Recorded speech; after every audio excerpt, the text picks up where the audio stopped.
Hello friends, എല്ലാവർക്കും സ്വാഗതം പുതിയ വീഡിയോയിലേക്ക്. ഇന്ന് ഞാൻ വന്നിട്ടുള്ളത് തേങ്ങാപ്പാലൊക്കെ ഒഴിച്ച് നല്ല കുറുക്കി ഉണ്ടാക്കുന്ന ഒരു അടിപൊളി ഫിഷ് കറി റെസിപ്പി ആയിട്ടാണ്. നല്ല കൊഴുപ്പോട് കൂടിയിട്ടുള്ള ഈ ഒരു ഫിഷ് ഗ്രേവി ഉണ്ടല്ലോ, ഇതിനൊരു വെറൈറ്റി ആൻഡ് സ്പെഷ്യൽ ടേസ്റ്റ് തന്നെയാണ്. വീഡിയോ കണ്ടിട്ട് ഇഷ്ടപ്പെടുവാണെങ്കിൽ ലൈക്ക് ചെയ്യുക, ഷെയർ ചെയ്യുക, കമൻറ്റ് ചെയ്യുക, ചാനൽ സബ്സ്ക്രൈബ് ചെയ്യാനും മറക്കരുത്. പിന്നെ ഫേസ്ബുക്കിലൂടെയാണ് വീഡിയോ കാണുന്നതെങ്കിൽ പേജ് ഫോളോ കൂടി ചെയ്യണേ. ഒപ്പം നമുക്ക് നേരെ വീഡിയോയിലോട്ട് പോവാം. കറി ഉണ്ടാക്കാൻ വേണ്ടിയിട്ട് ഞാനിവിടെ ഒരു കടായി അടുപ്പത്ത് വെച്ചിട്ടുണ്ട്. ഇതിലോട്ട് 2 ടേബിൾ സ്പൂൺ ഓയിൽ ഒഴിച്ചു കൊടുക്കാം. ഓയിൽ ചൂടായിട്ട് വരുമ്പോൾ ഒരു 4 വറ്റൽമുളകും കുറച്ച് ഉലുവ ഇട്ട് കൊടുക്കാം. എന്നിട്ടൊന്ന് ഫ്രൈ ചെയ്തെടുക്കാം. ഇപ്പോൾ ഇതാ വറ്റൽമുളകും ഉലുവയും ഒന്ന് മൊരിഞ്ഞ് കിട്ടിയിട്ടുണ്ട്. ഇനി ഇതിലോട്ട് ഒരു വലിയ ഉള്ളി അരിഞ്ഞത് ഇട്ട് കൊടുക്കാം. ഇനി ഇതിലോട്ട് ഒരു 12 ചെറിയ ഉള്ളി ചതച്ചതും ആവശ്യത്തിന് ഉപ്പും ചേർത്ത് കൊടുക്കാം. എന്നിട്ട് നന്നായിട്ടൊന്ന് വഴറ്റിയെടുക്കാം. ഇപ്പോൾ ഇതാ ഉള്ളിയെല്ലാം അത്യാവശ്യം വഴന്ന് വന്നിട്ടുണ്ട്. ഇനി ഇതിലോട്ട് 1.5 ടേബിൾ സ്പൂൺ ഇഞ്ചി വെളുത്തുള്ളി ചതച്ചത്, 4 പച്ചമുളക് അരിഞ്ഞത്, ഒരു തക്കാളി അരിഞ്ഞത് ഇതെല്ലാം ഇട്ട് കൊടുക്കാം. എന്നിട്ട് വീണ്ടും വഴറ്റിയെടുക്കാം.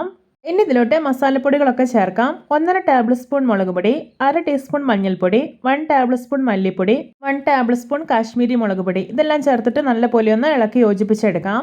ഇനി ഇതിലോട്ട് പുളിവെള്ളം ഒഴിച്ചു കൊടുക്കാം. ഞാനിവിടെ ഒരു ചെറുനാരങ്ങയുടെ വലുപ്പത്തിൽ വാളംപുളി ഒന്ന് വെള്ളത്തിലിട്ട് കുതിർത്തിട്ടുണ്ടായിരുന്നു. ഇപ്പോൾ ഇതാ പുളി നന്നായിട്ടൊന്ന് പിഴിഞ്ഞെടുത്തതിന് ശേഷം അതിൻ്റെ വേസ്റ്റ് എല്ലാം കളഞ്ഞെടുത്തിട്ടുണ്ട്. ഇതുകൂടി കറിയിലേക്ക് ഒഴിച്ചു കൊടുക്കാം. ഇനി ഇതിലോട്ട് കുറച്ച് കറിവേപ്പില കൂടി ഇട്ട് കൊടുക്കുന്നുണ്ട്. എന്നിട്ടൊന്ന് മിക്സ് ചെയ്തതിന് ശേഷം അടച്ചു വെക്കാം. ഇപ്പോൾ ഇതാ കറി നല്ലപോലെ തിളച്ച് വന്നിട്ടുണ്ട്. ഇനി ഇതിലോട്ട് മീൻ ഇട്ട് കൊടുക്കാം. ഞാനിവിടെ ഏട്ടമീനാണ് എടുത്തിട്ടുള്ളത്. ആദ്യം ഇതിലോട്ട് ഇതിൻ്റെ തല ഇട്ട് കൊടുക്കാം. വളരെ സോഫ്റ്റ് ആയിട്ടുള്ള മീനായതുകൊണ്ട് തന്നെ തലയും മീനും ഒപ്പം കറിയിലോട്ട് ഇടണ്ട. തലയൊന്ന് വെന്തതിന് ശേഷം മാത്രം മീൻ ഇട്ട് കൊടുത്താൽ മതി. ഇതൊന്ന് ഇളക്കിയെടുത്തതിന് ശേഷം അടച്ചു വെച്ച് കുക്ക് ചെയ്യാം. ഇപ്പോൾ ഇതാ കറിയൊക്കെ നല്ലപോലെ തിളച്ച് തലയൊക്കെ കുക്കായി വന്നിട്ടുണ്ട്. ഇനി ഇതിലോട്ട് മീൻ ഇട്ട് കൊടുക്കാം.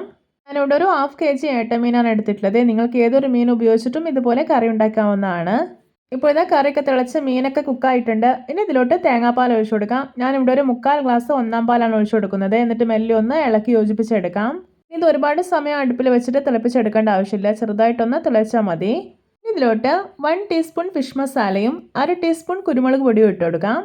ഇതിലോട്ട് കുറച്ച് കറിവേപ്പിലയും 1.5 ടേബിൾ സ്പൂൺ വെളിച്ചെണ്ണയും ഒഴിച്ചു കൊടുക്കുന്നുണ്ട്. ശേഷം ഇതൊന്ന് ചുറ്റിച്ചെടുക്കാം.